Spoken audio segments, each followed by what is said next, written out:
This is CBN NewsWatch. Thanks for joining us for CBN NewsWatch. I'm Mark Martin. President Trump is taking his case to the American people tonight in his second State of the Union speech. He's expected to talk about why we need a border wall and how he's brought the economy back. But the president is facing a tough audience in Washington as many House Democrats are determined to resist him. Gary Lane brings us the story. In this State of the Union address, the president is expected to call for political unity and an end to the partisan politics dividing the nation. But the divisive issue of border wall funding may dominate his speech. On CBS Sunday, President Trump suggested he'd shut down the government again if he doesn't get the funding he wants. The president was asked about Nancy Pelosi's offer of $1 billion for border security. She's costing the country hundreds of billions of dollars because what's happening is when you have a porous border and when you have drugs pouring in and when you have people dying all over the country because of people like Nancy Pelosi who don't want to give proper border security for political reasons, she's doing a terrible disservice to our country. Trump is unlikely to win that fight with Speaker Pelosi. Much has changed since last year's State of the Union address. Democrats now hold a majority in the House. And when it comes to the president's requested $5.7 billion in border wall funding, he's hit a brick wall of naysayers. There's not going to be any wall money in the legislation. But there are signs of cracks in the Democratic wall as some House members break from Pelosi. There's a new willingness to compromise. No wall, but maybe some funding for an enhanced barrier. In return, the president says he'll back a 3-year extension of protection for 700,000 immigrants who came to the country illegally with their parents, the DACA children. The president warns if Democrats refuse to compromise to his satisfaction, he may still call a state of emergency on the southern border. Other issues in tonight's State of the Union: a second summit with North Korea's Kim Jong-un, trade with China, and America's robust economy. On that, the president will likely speak of his achievements. He's reduced federal taxes and regulations. 304,000 jobs were added to the U.S. economy last month. Unemployment is at a 50-year low, and there are now more jobs available than there are people to fill them. Gary Lane, CBN News. CBN's White House correspondent Ben Kennedy joins us now. Ben, break down some of the key elements that the president plans to hit on. Well, Mark, the speech's theme is choosing greatness. He'll hit on key issues like Gary was talking about, like immigration, health care, and national security. The president will break down his vision for safe and legal immigration, reaffirm the stop of human trafficking, illegal drugs, and crime from crossing the U.S. border. He'll talk about protecting American workers hurt by decades of bad trade deals. Call on Congress to replace NAFTA with a USMCA or United States-Mexico-Canada trade deal. Trump will also ask Congress to pass the U.S. Reciprocal Trade Act. Now, the president plans to discuss his vision for rebuilding America and call on lawmakers to produce and pass an infrastructure package to repair the nation's roads, railways, bridges, and ports. The White House says the commander-in-chief will address lowering the cost of health care and prescription drugs. He'll talk about his success from last year about lowering just that. Now, his last big talking point will be on protecting America's national security, reaffirm his determination to protect American interest and end foreign wars. We are also hearing from Politico that the president plans to use the address to promise an end to the HIV epidemic right here in America. Now, Ben, you attended a background briefing. Did they give you a sneak peek of the speech? Well, not quite, but a senior White House official says the president will be updating the speech pretty much up until the last minute, but they did give us a bit of a glimpse, a brief sentence to share. The president will say, "Together we can break decades of political stalemate, bridge old divisions, heal old wounds, build new coalitions, forge new solutions, and unlock extraordinary promise of America's future." Trump aims to strike a bipartisan tone, and the speech should be about the same length or possibly a little shorter than last year. Ben, do you expect the president to call out any countries? We do. We do know that Venezuela will be mentioned in this speech. Now, as you know, Mark, the White House is blocking all U.S. funds to Venezuela's national oil company in the latest move to force President Nicolas Maduro from power and pave a path for Juan Guaido, who declared himself interim leader just last week. Now, he was recognized by more than 20 countries, including the United States. North Korea could be another country we expect him to talk about, but the White House could not confirm that yet. So, Mark, we'll have to wait in just a few hours from now to find out what he plans to say. Okay. Thank you, Ben. Ben Kennedy, our White House correspondent. Thanks again, sir. Thanks, Mark. Our team heads now to the White House tonight for full coverage on the President's State of the Union. You can catch that on Faith Nation right here on the CBN News Channel. The Trump administration has decided to increase border security efforts once again. Trump tweeted over the weekend that more troops are being sent to the U.S.-Mexico border. The president pointed to the new approaching caravans for his reason behind sending the additional 3,750 troops. Reports state the increase in troops will cost more than $600 million by the end of the fiscal year. Today, the president tweeted, "Tremendous numbers of people are coming up through Mexico in the hopes of flooding our southern border. We have sent additional military. We will build a human wall if necessary. If we had a real wall, this would be a non-event."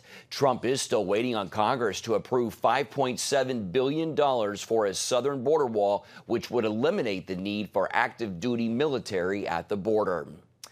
Arizona's Grand Canyon University is taking some heat for disinviting a conservative speaker. The largest Christian university in the country backed out on pundit Ben Shapiro, and free speech advocates say that's not a good sign. Heather Sells is in the newsroom now with more on what happened. Heather?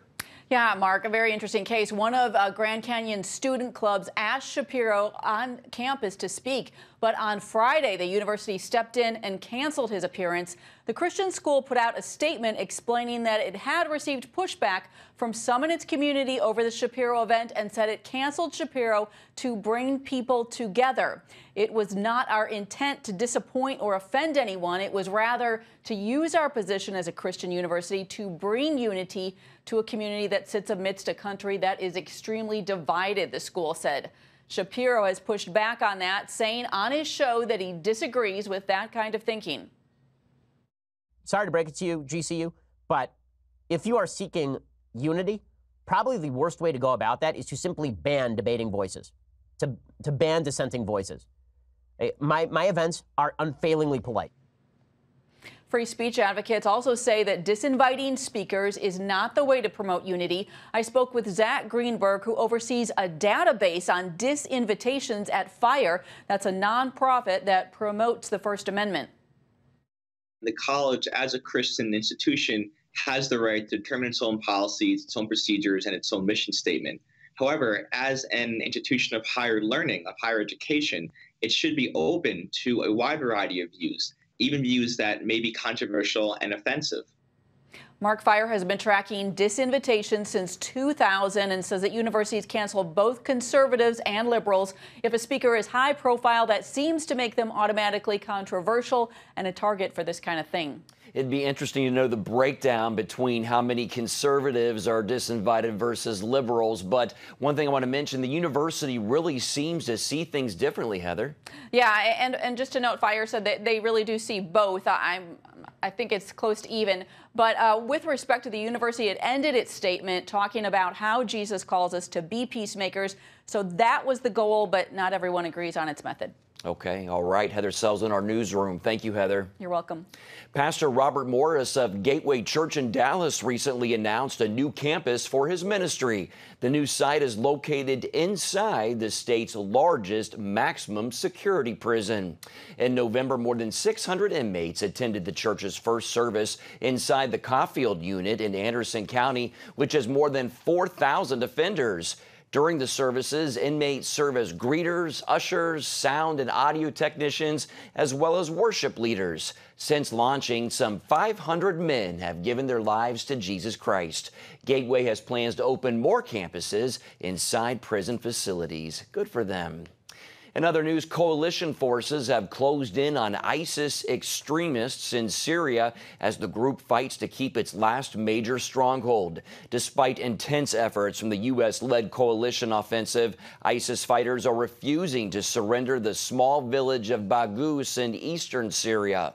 Coalition soldiers have suspended attacks temporarily to try to draw at-risk civilians out of the ISIS enclave. The Britain-based Syrian Observatory for Human Rights said on Monday that some 2,000 people, including 300 ISIS gunmen, had left the area since Sunday. Pope Francis is back at the Vatican after his first papal trip to the Arabian Peninsula.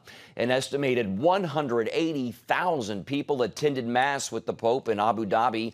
It's the first event of its kind in the United Arab Emirates. Crowds gathered in the UAE's Zayed Sports City Stadium to hear the Pope. He delivered Mass just a day after calling on Christian and Muslim leaders to work together. He also spoke about how Christians should live and asked the question, who is correct here, Jesus or the world? He went on to say Jesus lived poor in respect to things, but wealthy in love, healed so many lives, but did not spare his own. And he reminded the faithful that Jesus came to serve and not to be served. Coming up, football season is over and some players may be using the break to recover from injuries. A look at a major risk those who play the sport take, why even President Trump says he has deep reservations about letting his son play football, and what potential dangers await players. CBN presents The I Wills of God, your path to overcoming fear and anxiety. We're going to talk about some of the incredible promises God has made to his children. In Pat Robertson's newest teaching, you'll discover the I Wills of God. I will rescue him, protect him, answer him, be with him in trouble, deliver him, honor him, satisfy him with long life, show him my salvation, and see amazing stories of God's promises in action. What I felt was loved and treasured. God spared my life twice in 3 days. The good Lord had given me a second chance. Break free from stress and despair. The Lord doesn't want you to live in fear, but to know the rewards given to those who love God. Call 1-800-700-7000 or visit CBN.com. The I Wills of God, your path to overcoming fear and anxiety. Hello, I'm Terry Newsom. Did you know there are more than 148 million orphans in the world today? 148 million. But it was 3 little girls that taught me about the plight of orphans. My husband and I spent nearly a month immersed in the daily activities of a Ukrainian orphanage as we waited to adopt 3 sisters. I saw firsthand the utter loneliness, the pain of rejection, and the overwhelming desire to be loved. That experience changed me forever. And out of it grew a ministry from my heart called Orphan's Promise. Today, we're helping orphans and vulnerable children in more than 50 countries worldwide.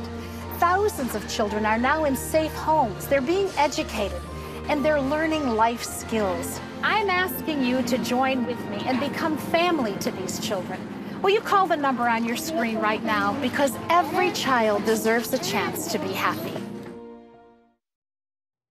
Welcome back. President Trump says he has serious concerns about the safety of football. The president was asked if he would allow his son Barron to play the game. It's a very tough question. It's a very good question. If he wanted to, yes. Would I steer him that way? No, I wouldn't. Why? I wouldn't. And he actually plays a lot of soccer. He's liking soccer. And a lot of people, including me, thought soccer would probably never make it in this country, but it really is moving forward rapidly. I just don't like the reports that I see coming out having to do with football. I mean, it's a dangerous sport. And I think it's really tough. I thought the equipment would get better, and it has. The helmets have gotten far better, but it hasn't solved the problem. So, you know, I hate to say it because I love to watch football. I think the NFL is a great product, but I really think that as far as I've heard NFL players saying they wouldn't let their sons play football. So it's not totally unique, but I would have a hard time with it. Well, joining us now is CBN health correspondent Lori Johnson. Welcome, Lori. Hi, nice to be here. Yeah, your thoughts on what President Trump said there about football? I loved it. I almost jumped out of my seat when I heard him saying these things because he hit the nail right on the head, and it was very courageous for him to say this on Super Bowl Sunday.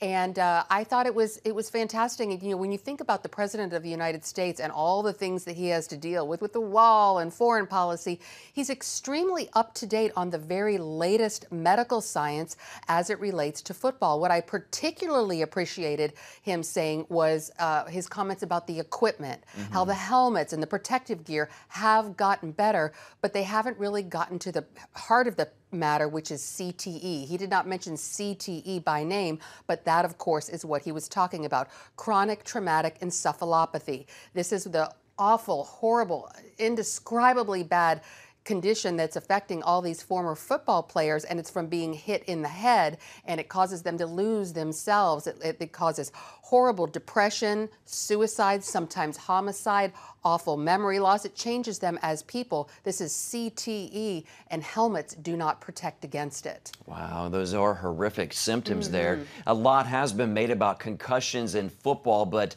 doesn't it go far beyond concussions? Right, and everybody thinks, and this is another thing that was interesting, is the president is far beyond the general public as to his understanding of what CT is and the dangers of football, because old school thinking is it's all about concussions, and if you have had a certain amount of concussions, then you're at risk of getting CTE. No way, as a matter of fact. You can get CTE without even having one concussion. It doesn't matter how many concussions you've had as it relates to CTE. You can have 0 concussions. And as a football mom, I always thought, okay, well, my son has had 3 concussions. That's not so bad. Well, it's not about concussions. It's about how many times you've been hit in the head. And for football players, one season can mean hundreds, thousands of hits to the head. Wow, that's intense. Are football players the only group that needs to worry about this type of injury, Lori? Well, that's another thing. And we think this is, oh, okay, great. My son doesn't play football. I'm fine. No, not at all. It's about getting hit in the head. And we think, Mark, sadly, about abuse, about children. God forbid, but we know it happens where children are hit in the head every day. We know that wives and girlfriends are hit in the head.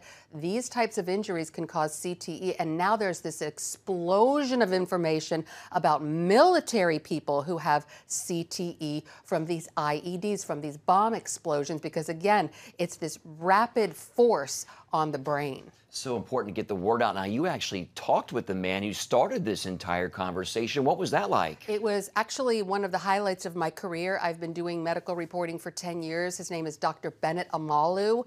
He was the one who kind of blew this wide open, this whole subject, and Will Smith played him in the movie Concussion, and Dr. Amalu said, I loved the movie. It was totally factual, except the title, because as I just got done saying, it's not about concussions, it's about hits in the head. But anyway, I interviewed him for half an hour. It was absolutely fantastic. Some of the information he said was something all parents should know. And this is going to be on my Healthy Living program, which is airing Tuesdays at 9:30 Eastern Time on the CBN News channel. And it was pretty dramatic. One thing that he said was, do not let your children play football. Wow. So that's kind of the bottom line. He did not mince words. It'd be interesting to see how that resonates with the American public. Indeed. Well, we love our football. That's right. So it's a tough message. It's a bitter pill to swallow. Yeah, but you want your kids to be healthy. Indeed. Thanks, Lori. Yeah. All right. Well, be sure to catch this week's Healthy Living tonight at 9:30 Eastern on the CBN News channel, like Lori mentioned. Up next, what monumental anniversary Iranians are remembering this week and how the country is still being affected 40 years later.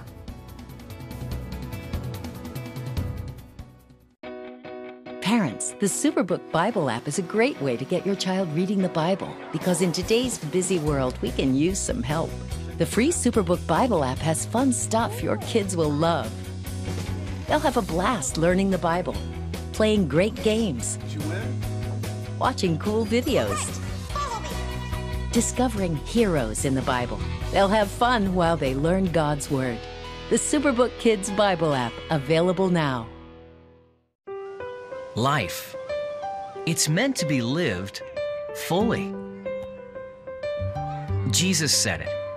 I came to give you life. Life to the fullest. Life in your family. Life in your finances. Life in your body, mind, and spirit. Life in your everyday.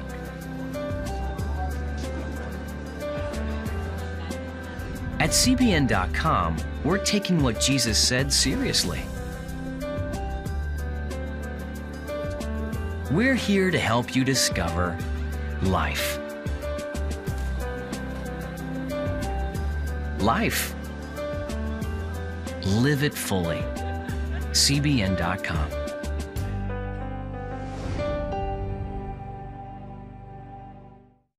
Discover the I wills of God. I will rescue him, protect him, answer him, be with him in trouble, deliver him, honor him, satisfy him with long life, show him my salvation. What I felt was loved and treasured. God spared my life twice in 3 days. The good Lord had given me a second chance. Call 1-800-700-7000 or visit CBN.com. The I wills of God, the latest teaching from Pat Robertson. 40 years ago this month, Islamic extremists launched a deadly uprising in Iran that eventually overturned 2,500 years of that country's monarchy rule. In 1979, millions of Iranians took to the streets, ushering in an Islamic revolution that changed the country and the wider region forever. Iranians are remembering the anniversary this week with 10 days of celebrations marking the moment when they toppled the U.S.-backed Shah and brought hardline Shiite clerics to power. Now, CBN's senior international correspondent George Thomas, who has been to Iran, joins me now for some perspective on the anniversary. Welcome, George. Thank you. Great to be here. Well, first of all, what led to that uprising 40 years ago? Well, you need to go back 26 years prior to 1979. Back in 1953, the United States, the CIA, with the help of the British MI6 intelligence services, launched an overthrow of the sitting prime minister back in 1953, and that ushered in the rule of the Shah. So from 1953 to 1979, the Shah, in essence, started to modernize Iran, and Iranians were very concerned at how fast he was modernizing it. Women were having all kinds of various rights and so forth, and it was becoming a modern state in the heart of the Middle East. Radical Islamist elements within the country said, "Whoa, hold up a second! You are going way too fast." Also, he started to, in essence, steal the wealth of the country, the oil and so forth, and he became a brutal dictator, and that led to 1979, 40 years ago this month, when the Shah of Iran returned to the nation. So let's fast forward now. What has been the impact of that revolution 40 years ago? Yeah, I mean, I think, within the first few years of the Islamic Revolution, say from 1981, 82, Iranians were already realizing, oh my goodness, we just made a huge mistake. You have to remember that today Iran is a very, very young nation. What do I mean by this? 25, almost 70%, close to 80% of the country is below the age of 25. What does that mean, Mark? That means that the majority of Iranians were born after the 1979 revolution. So they've been asking their parents, Mom and Dad, what on earth were you guys fighting for? The idea when the Ayatollah came back to Iran was that he was going to start an Islamic revolution, an Islamic revival where Islam would basically take over the entire world. Well, 40 years later, Iranians are asking their parents who were part of the Islamic Revolution, my goodness, what were you guys fighting for? Look at us. We're in such desperate situation. The country is in economic dire straits. There is widespread depression. There's high rates of drug addiction, prostitution, suicide. I mean, they are in such dire straits economically, socially, religiously. It has been a complete collapse. It's been a complete failure. And I've spoken to them, and they testify to the impact that this revolution has had on their nation. I was going to say, it sounds like the people of Iran are not in favor of the revolution, and they're wanting modernization and more of that. Exactly. Well, this may come as a surprise to many. Christianity is growing faster in Iran than any other country in the world. When I heard that, I had a hard time believing that. Tell us about it. That's absolutely right. Why? Because when you look at what has happened in the country, 40 years of Islam, this Islamic revival, it was a total mess. And it left people yearning for something. And so today you have, as you said, Today, the one country where Christianity is growing the fastest is in Iran. Thousands of people are coming to the Lord. They're seeing they're seeing Jesus in dreams and visions, and they're looking for hope. Look, they thought political changes would be the answer. That didn't happen. They thought Islam would be the answer. That didn't happen. 40 years later, they're saying, listen, we've tried everything. There's this person called Jesus Christ. I've seen him in my dreams. I've heard about him. I've read the Bible. Let me give him a chance. And today, as you see, people getting dunked in the swimming pool, many of them seeing, and experiencing Jesus Christ for the first time. And this is the tremendous story that we get the chance to hear at CBN to tell our viewers around the world. That's wonderful. George Thomas, thank you as always for your time. You're welcome, sir. And we'll be right back. When you give, smiles grow bigger.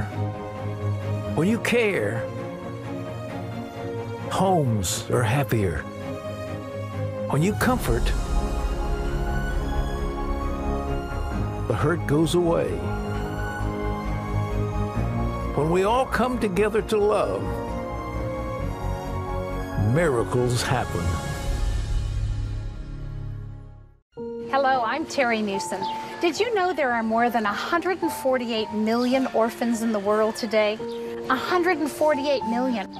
But it was 3 little girls that taught me about the plight of orphans. My husband and I spent nearly a month immersed in the daily activities of a Ukrainian orphanage as we waited to adopt 3 sisters. I saw firsthand the utter loneliness, the pain of rejection, and the overwhelming desire to be loved. That experience changed me forever. And out of it grew a ministry from my heart called Orphan's Promise. Today, we're helping orphans and vulnerable children in more than 50 countries worldwide. Thousands of children are now in safe homes. They're being educated, and they're learning life skills. I'm asking you to join with me and become family to these children. Will you call the number on your screen right now? Because every child deserves a chance to be happy. Hello? Is this thing on? Hey, kids, do you love games? And do you love discovering things? Well, do ya? Then you're gonna love this. It's the new free Superbook Kids Bible app. You can play games, watch videos, find answers to your questions, and a whole lot more. The new Superbook Kids Bible app. Free downloads available on iTunes and Google Play now. A new movement called Transforming the Bay with Christ aims to make a difference in the San Francisco Bay Area through social compassion and service. One video on TBC's website shares their passion. What if God has been preparing you and me to be that small seed of faith? What if He's planted you, the brilliant entrepreneur, to seek more than greed and green, but to seek common good? What if He's planted the educator to change more than test scores, but change young lives? What if He's planted you, the government official who wants to put the servant and the public back in public servant? And what if God has been preparing this great area to receive that seed? This valley is fertile, don't you know? Let us take this gospel out. Jesus has come to us. Let us take Jesus to the people. We are not done. God is not done. Oh no. He is just getting started. God is on the move. Thanks for watching. God bless.